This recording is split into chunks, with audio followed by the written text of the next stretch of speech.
So hi guys, we're down with Donna at Gismo's group and we're just going to have a catch up with these group of cappies. Now the public won't know this group of cappies that much, will they, because they're actually off show? Yeah, so this is what we know is Gismo's group. It's run by Gismo, which everybody knows. It's this chap here. So he's our dominant male in this group now. There's 6 individuals altogether, Gismo being the only male. So we have this lady here is Maggie. This is Ginger, our favourite of all the primate care staff, even though she looks a bit of a mess.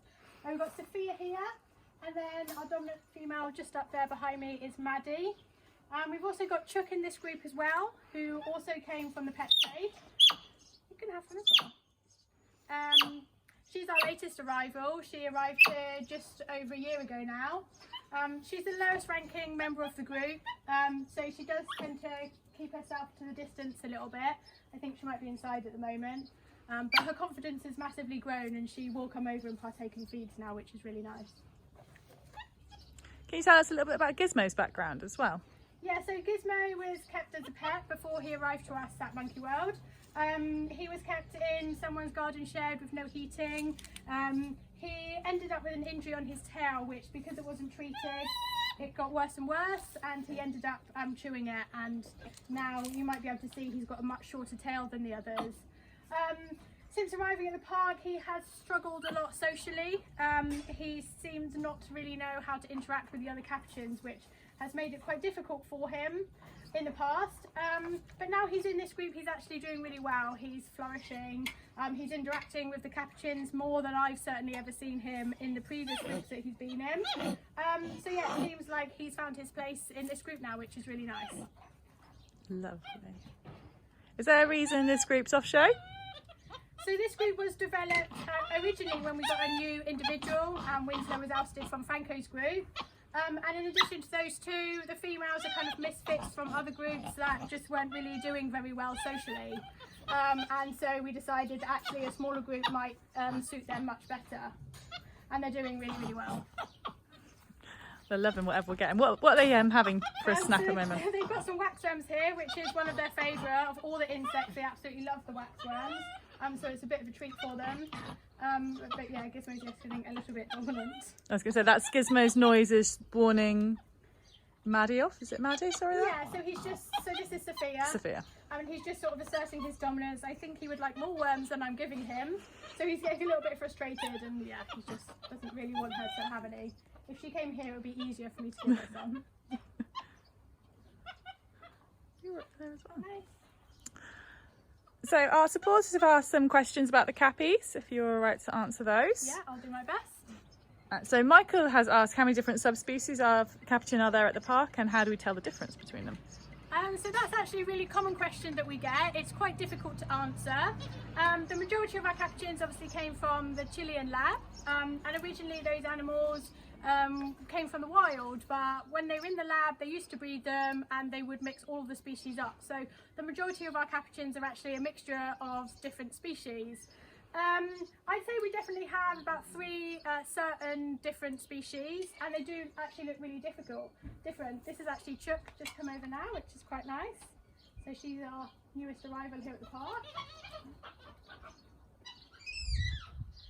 So some of the species, like the nigritas, are totally jet black in colour. Their fur is much longer, and they have a really prominent tuft as well. The only true nigritas that we know of is Scarlet, who's in Erico's group.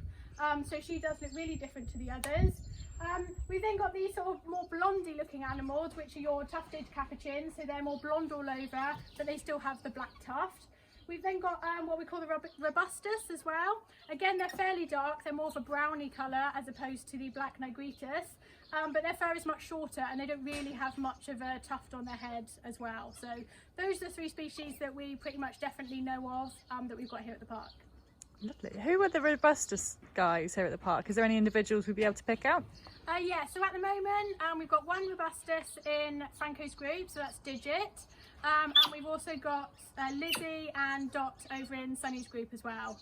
So yeah, you should be able to spot them quite easily. We have got some that are mixed with the robustus. They do look a bit darker, but not as dark as the true robustus. Martin would like to know, how old do they get in wild versus captivity? So in the wild, you're looking at more around 30 years old. And then in captivity, they can live up to 35 or even 40 years old. Obviously, they have less threats here in the wild. If they get ill, then we can give them medical help as well. So yeah, a little bit longer in captivity than they do in the wild. We've got some questions about Gismo's group in particular. Yeah. Chrissy would like to know if Gismo has a favourite lady. Gismo gets on with all of the ladies. He has a very different relationship to the females than a lot of other dominant males do. As I mentioned a little bit earlier, he doesn't really know how to socially interact with them like as he should do. I'd say his favourite is maybe, he really likes Chuck. He gets on really well with Chuck, and Chuck loves him as well. They have kind of a mutual understanding. With all of the other girls, he does occasionally play with them, and he does sit down and groom with them. But I think the other females are a little bit more wary of Gismo. His behaviour can be a little bit unpredictable because of his background. So sometimes, you know, he might be really calm, and then he might have a little episode where they're not really sure what to do. But generally he does actually do really well. He'll normally start flirting with them to try and appease any aggressive behaviour. So he's certainly come on an enormous way since coming into this group. Amazing, since his background with being on his own for such a long time in the pet trade. Yeah, definitely a massive improvement, which is so nice to see. Okay, thanks very much for catching up with us, Donna. No problem.